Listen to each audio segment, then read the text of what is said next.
Hello my dear students, welcome back to learn easily channel. ಈ ಒಂದು ವಿಡಿಯೋದಲ್ಲಿ ನಾವು I am not that women by Kishwar Naheed ಈ ಒಂದು ಪೊಯಮ್ನ ಕನ್ನಡದ ಲೈನ್ ಬೈ ಲೈನ್ ಎಕ್ಸ್ಪ್ಲನೇಷನ್ ಹಾಗೂ ಸಮರಿಯನ್ನು ಡಿಸ್ಕಸ್ ಮಾಡ್ತಾ ಹೋಗೋಣ. ಕಿಶ್ವಾರ್ ನಹೀದ್ ಇವರು ಪಾಕಿಸ್ತಾನಿ ಕವಿಯಾಗಿದ್ದು ಈ ಪದ್ಯದ ಮೂಲಕ ನಾನು ಆ ಸ್ತ್ರೀಯಲ್ಲ ಈ ಒಂದು ಶೀರ್ಷಿಕೆ ಅಂದರೆ I am not that women ಅಂತ ಹೇಳ್ತಾ ಒಬ್ಬ ಹೆಣ್ಣು ಹೇಗೆ ತಮ್ಮ ಒಂದು ಸಾಮಾಜಿಕ ಸಂಕೋಲೆಗಳಲ್ಲಿ ಬಂದಿಯಾಗಿದ್ದಾಳೆ ಮತ್ತು ಆ ಹೆಣ್ಣಿನ ಭಾವನೆಗಳನ್ನು ಇಲ್ಲಿ ವ್ಯಕ್ತಪಡಿಸ್ತಾ ಹೋಗಿದ್ದಾರೆ. ಬನ್ನಿ ಲೈನ್ ಬೈ ಲೈನ್ ಎಕ್ಸ್ಪ್ಲನೇಷನನ್ನು ಡಿಸ್ಕಸ್ ಮಾಡ್ತಾ ಹೋಗೋಣ. ಇಲ್ಲಿ ಮೊದಲ ಸಾಲಲ್ಲಿ ಹೇಳ್ತಾ ಇದ್ದಾರೆ, I am not that woman selling you socks and shoes. ನೋಡಿ, ಮೊದಲ ಸಾಲಲ್ಲಿ ಕವಿಯತ್ರಿ ಕಿಶ್ವಾರ್ ನಹೀದ್ ಹೇಳ್ತಾ ಇರ್ತಕ್ಕಂಥದ್ದು ನಾನು ಸಾಕ್ಸ್ ಮತ್ತು ಶೂಗಳನ್ನು ಮಾರಾಟ ಮಾಡುವ ಮಹಿಳೆಯಲ್ಲ ಅಂತಕ್ಕಂತಹ ಸಾಲಿನೊಂದಿಗೆ ಇದು ಪ್ರಾರಂಭ ಮಾಡ್ತಾರೆ. ಅಂದರೆ ಇದು ಕಮರ್ಷಿಯಲ್ ಜಗತ್ತಿನಲ್ಲಿ ಮಹಿಳೆಯರನ್ನು ಒಂದು ವಸ್ತುವಿನಂತೆ ಬಳಸ್ಕೊಳ್ಳೋದಕ್ಕೆ ಇದು ಒಂದು ವಿರೋಧವಾದಂತಹ ವಾಕ್ಯ. ಅಂದರೆ ಸಮಾಜದಲ್ಲಿ ಮಹಿಳೆಯರನ್ನು ಕೇವಲ ಒಂದು ವಸ್ತು ಮತ್ತು ಅಥವಾ ಆಕರ್ಷಣೆಯ ಒಂದು ಸಾಧನವಾಗಿ ಬಳಸ್ಕೊಳ್ತಾ ಇರ್ತಕ್ಕಂಥದ್ದನ್ನು ಕಿಶ್ವಾರ್ ನಹೀದ್ರವರು ತಿರಸ್ಕಾರ ಮಾಡ್ತಾ ಇದ್ದಾರೆ.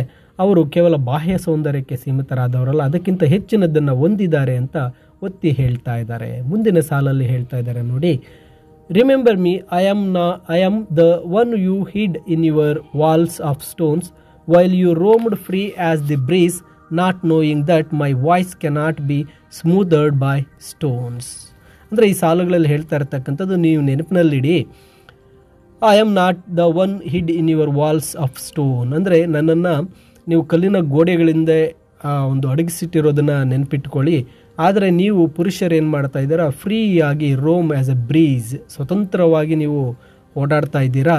But that my voice cannot be smoothed by stones. ಆದರೆ ನನ್ನ ಈ ಧ್ವನಿಯನ್ನು ಆ ಕಲ್ಲುಗಳಿಂದ ನಿಮ್ಮ ತಡೆಯಲು ಸಾಧ್ಯ ಇಲ್ಲ ಅಂತ ಹೇಳ್ತಾ ಇದ್ದಾರೆ. ಅಂದರೆ ಮಹಿಳೆಯರಿಗೆ ಸಮಾಜದಲ್ಲಿ ನಿರ್ಬಂಧಗಳನ್ನು ವಿಧಿಸಿ ಅವರನ್ನು ಮನೆಗಳಿಗೆ ಸೀಮಿತಗೊಳಿಸಿದ್ದನ್ನು ಇಲ್ಲಿ ಹೇಳ್ತಾ ಇದ್ದಾರೆ.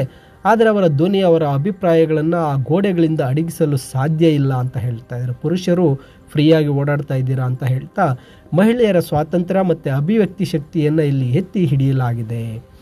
ನಂತರ ಸಾಲುಗಳಲ್ಲಿ ಹೇಳ್ತಾರೆ, I am the one you crushed with the weights of custom and tradition, not knowing that light cannot be hidden in darkness. ಅಂದರೆ ಈ ಸಾಲುಗಳಲ್ಲಿ ಸಂಪ್ರದಾಯ ಮತ್ತು ಪದ್ಧತಿಗಳ ಭಾರದಿಂದ ಮಹಿಳೆಯರನ್ನು ನೀವು ಅಡಗಿಸಿಟ್ಟಿದ್ದೀರಾ, ಕತ್ತಲೆಯಲ್ಲಿ ಬೆಳಕನ್ನು ಅಡಗಿಸಲು ಸಾಧ್ಯ ಇಲ್ಲ ಎಂಬುದನ್ನು ಪುರುಷರು ಅರ್ಥ ಮಾಡಿಕೊಳ್ಳಲಿ ಅಂತ ಈ ಸಾಲು ಹೇಳ್ತಾ ಇದ್ದಾರೆ. ಅಂದರೆ ಸಮಾಜದಲ್ಲಿ ಹೆಣ್ಣು ಮಕ್ಕಳು ತಮ್ಮನ್ನು ತಾವು ವ್ಯಕ್ತಪಡಿಸಲು ಅವಕಾಶ ನೀಡಲಿಲ್ಲ ಮತ್ತು ಅವರನ್ನು ಮನೆ ಕೆಲಸಗಳಿಗೆ ಸೀಮಿತ ಮಾಡಲಾಗಿದೆ. ಮಹಿಳೆಯರ ಸಾಮರ್ಥ್ಯ ಮತ್ತು ಜ್ಞಾನವನ್ನು ಸಂಪ್ರದಾಯದ ಹೆಸರಿನಲ್ಲಿ ಹತ್ತಿಕ್ಕಿದ್ದನ್ನು ಈ ಸಾಲು ಹೇಳ್ತಾ ಇದೆ. ಆದರೆ ಮಹಿಳೆಯರ ಶಕ್ತಿ ಬೆಳಕಿನಂತೆ, ಅದನ್ನು ಯಾವುದೇ ಕತ್ತಲೆಯಿಂದ ಮರೆ ಮಾಡಲು ಸಾಧ್ಯವಿಲ್ಲ ಅಂತಕ್ಕಂಥದ್ದನ್ನು ಹೇಳ್ತಾ ಇದ್ದಾರೆ. ನಂತರದಲ್ಲಿ ಹೇಳ್ತಾರೆ, remember me I am the one in whose lap you picked flowers and planted thorns and embers, not knowing that chains cannot smoother my fragrance. ಅಂದರೆ ಈ ಸಾಲಿನ ಒಂದು ಅರ್ಥ ನೋಡಿದ್ರೆ, ಮಹಿಳೆಯರ ಮಡಿಲಲ್ಲಿ ಹೂಗಳನ್ನು ಆರಿಸಿ ಮತ್ತು ನಂತರ ಮುಳ್ಳು ಮತ್ತು ಕೆಂಡಗಳನ್ನು ನೆಟ್ಟಿದ್ದು ನೆನಪಿಸ್ಕೊಳ್ಳಿ ಅಂತ ಹೇಳ್ತಾ ಇದ್ದಾರೆ. ಈ ಸರಪಳಿಗಳು ನಮ್ಮ ಒಂದು ಪರಿಮಳವನ್ನು ತಡೆಯಲು ಸಾಧ್ಯ ಇಲ್ಲ ಅಂತ ಹೇಳ್ತಾ ಇದ್ದಾರೆ. ಅಂದರೆ ಈ ಸಾಲಿನ ಅರ್ಥಗಳನ್ನು ಒಂದು ಒಳಾರ್ಥ ನೋಡಿದ್ರೆ, ಮಹಿಳೆಯರಿಂದ ಅನುಕೂಲಗಳನ್ನು ಪಡೆದಿದ್ದೀರಾ, ನಂತರ ಅವರಿಗೆ ಅಷ್ಟೇ ಕಷ್ಟಗಳನ್ನು ನೀಡ್ತಾ ಇದ್ದೀರಾ ಅಂತ ಪುರುಷರಿಗೆ ಹೇಳ್ತಾ ಇದ್ದಾರೆ. ಮಹಿಳೆಯರಿಗೆ ಕಷ್ಟಗಳನ್ನು ನೀಡಿದರೂ ಅವರ ಬುದ್ಧಿವಂತಿಕೆ ಮತ್ತು ಅವರ ತಿಳುವಳಿಕೆಯನ್ನು ಸರಪಳಿಗಳಿಂದ ಕಟ್ಟಿ ಹಾಕಲು ಸಾಧ್ಯ ಇಲ್ಲ ಅಂತ ಹೇಳ್ತಾ ಇದ್ದಾರೆ. ಇಲ್ಲಿ ಪರಿಮಳ, ಪ್ರಾಗ್ರೆನ್ಸ್ ಅಂದಾಗ ಅವರ ಒಂದು ಈ ಬುದ್ಧಿವಂತಿಕೆ, ತಿಳುವಳಿಕೆ ಅಂತಕ್ಕಂಥದ್ದು.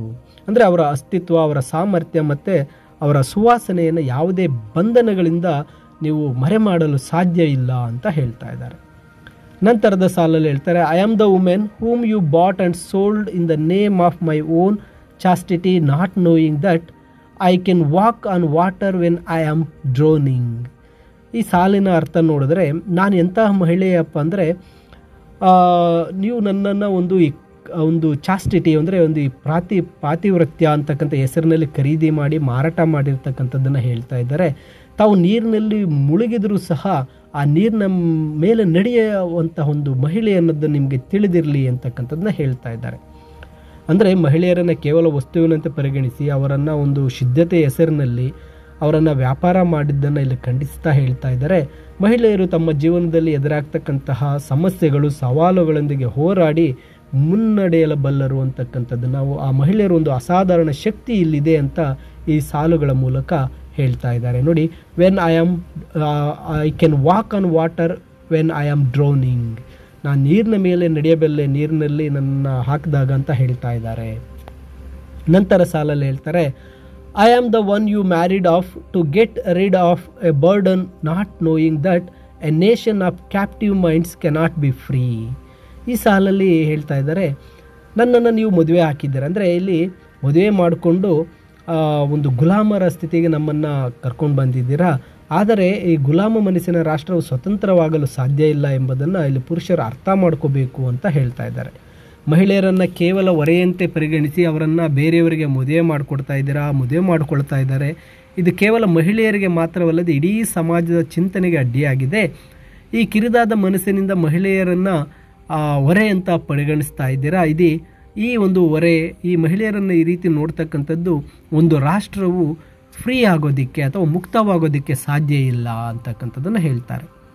ಇನ್ನು ನಂತರ ಸಾಲುಗಳಲ್ಲಿ ಹೇಳ್ತಾರೆ, I am the commodity you traded in my chastity, my motherhood, my loyalty. ಇಲ್ಲಿ ಮಹಿಳೆಯರನ್ನು ಅವರ ಪಾತಿವ್ರತ್ಯ, ಮಾತೃತ್ವ ಮತ್ತು ನಿಷ್ಠೆಯ ಹೆಸರಿನಲ್ಲಿ ವ್ಯಾಪಾರ ಮಾಡ್ತಾ ಇದ್ದಾರೆ ಅಂತ. ಅಂದರೆ ಮಹಿಳೆಯರ ಅತಿ ವೈಯಕ್ತಿಕ ಮತ್ತು ಪವಿತ್ರವಾದ ಅಂಶಗಳನ್ನು ಸಹ ವ್ಯಾಪಾರದ ವಸ್ತುವಾಗಿ ಪರಿಗಣಿಸಲಾಗಿದೆ. ಇದು ಮಹಿಳೆಯರ ಘನತೆ ಮತ್ತು ಅವರ ಹಕ್ಕುಗಳ ಉಲ್ಲಂಘನೆ ಅಂತಕ್ಕಂಥದ್ದನ್ನು ಹೇಳ್ತಾ ಇದ್ದಾರೆ. ನಂತರ ಆ ಒಂದು ಕೊನೆಯ ಸಾಲಲ್ಲಿ ಹೇಳ್ತಾ ಇದ್ದಾರೆ, now it is time for me to flower free. The woman on that poster half naked selling socks and shoes, no I am not that woman. ಈ ಕೊನೆ ಸಾಲಲ್ಲಿ ಹೇಳ್ತಾ ಇದ್ದಾರೆ, ಈಗ ಒಂದು ಸಮಯ ಬಂದಿದೆ, ನಾನು ಹೂವಿನಂತೆ ಮುಕ್ತವಾಗಿ ಅರಳಬೇಕು ಅಂತಕ್ಕಂಥದ್ದು.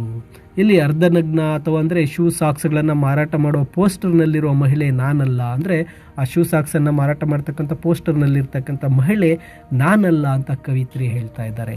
ಅಂದರೆ ಈ ಸಾಲಿನ ಅರ್ಥ, ಮಹಿಳೆಯರು ಈಗ ಸ್ವತಂತ್ರರಾಗಿ ತಮಗೆ ಇಚ್ಛೆ ಬಂದಂತಹ ಬದುಕನ್ನು ನಡೆಸುವಂಥ ಸಮಯ ಬಂದಿದೆ. ಸಮಾಜದಲ್ಲಿ ಮಹಿಳೆಯರನ್ನು ವಸ್ತುವನ್ನಾಗಿ ಬಳಸ್ಕೊಳ್ಳೋದನ್ನು ಇಲ್ಲಿ ಸಂಪೂರ್ಣವಾಗಿ ತಿರಸ್ಕಾರ ಮಾಡ್ತಾ ಅಲ್ಲಿ ಒಂದು ಮಹಿಳೆಯನ್ನು ನೋಡಿ ಹೇಳ್ತಾ ಇದ್ದಾರೆ, ಆ ಒಂದು ಪೋಸ್ಟರ್ನಲ್ಲಿ ಇರ್ತಕ್ಕಂಥ ಮಹಿಳೆಯರನ್ನು ನೋಡಿ ಎಲ್ಲ ಮಹಿಳೆಯರನ್ನು ಅಳಿಯಲು ಸಾಧ್ಯವಿಲ್ಲ. ಇಲ್ಲಿ ಕವಿಯತ್ರಿ ಕಿಶ್ವರ್ ನಹೀದ್ರವರು ಸ್ವಾತಂತ್ರ್ಯವನ್ನು ಬಯಸ್ತಾ ಇದ್ದಾರೆ ಮತ್ತು ತಮ್ಮ ಧ್ವನಿ ಮತ್ತು ತಮ್ಮ ಪರಿಮಳ ಜಗತ್ತಿಗೆ ಹರಡಲು ಬಯಸ್ತಾ ಇದ್ದಾರೆ. ಇದು ಮಹಿಳೆಯರ ಸಬಲೀಕರಣದ ಹೊಸ ಯುಗದ ಆರಂಭ ಅಂತಕ್ಕಂಥದ್ದನ್ನು ಹೇಳ್ತಾ ಇದ್ದಾರೆ. ಅಂದರೆ ಈ ಒಂದು ಪದ್ಯದ ಮೂಲಕ ಮಹಿಳೆಯರ ಮೇಲಿನ ದಬ್ಬಾಳಿಕೆ, ಅವರ ಅಸ್ತಿತ್ವವನ್ನು ಹತ್ತಿಕ್ಕತಕ್ಕಂಥ ಪ್ರಯತ್ನ ಮತ್ತು ಅದರಿಂದ ಹೊರಬಂದು ಸಮಾಜದಲ್ಲಿ ಸಮಾನತೆ ಮತ್ತು ಸ್ವಾತಂತ್ರ್ಯವನ್ನು ಪಡೆಯುವ ಮಹಿಳೆಯರ ಹೋರಾಟವನ್ನು ಈ ಒಂದು ಸಾಲುಗಳಲ್ಲಿ ಅವರು ಸುಂದರವಾಗಿ ತಿಳಿಸಿದ್ದಾರೆ. ಮೈ ಡಿಯರ್ ಸ್ಟೂಡೆಂಟ್ಸ್, ಈ ಒಂದು ಕನ್ನಡದ ಎಕ್ಸ್ಪ್ಲನೇಷನ್ ನಿಮಗೆ ಇಷ್ಟ ಆಗಿದೆ ಅಂತ ಭಾವಿಸ್ತೇನೆ. ಈ ವಿಡಿಯೋಗೆ ಒಂದು ಲೈಕ್ ಮಾಡಿ, ನಿಮ್ಮ ಸ್ನೇಹಿತರಿಗೂ ಶೇರ್ ಮಾಡಿ, ಹಾಗೆ ಈ ಒಂದು ಲರ್ನ್ ಈಸಿಲಿ ಚಾನಲ್ಗೆ ಸಬ್ಸ್ಕ್ರೈಬ್ ಮಾಡಿಕೊಳ್ಳಿ ಅಂತ ತಿಳಿಸುತ್ತಾ ಮತ್ತೊಂದು ವಿಡಿಯೋದಲ್ಲಿ ಭೇಟಿ ಆಗೋಣ. Thank you for watching this video.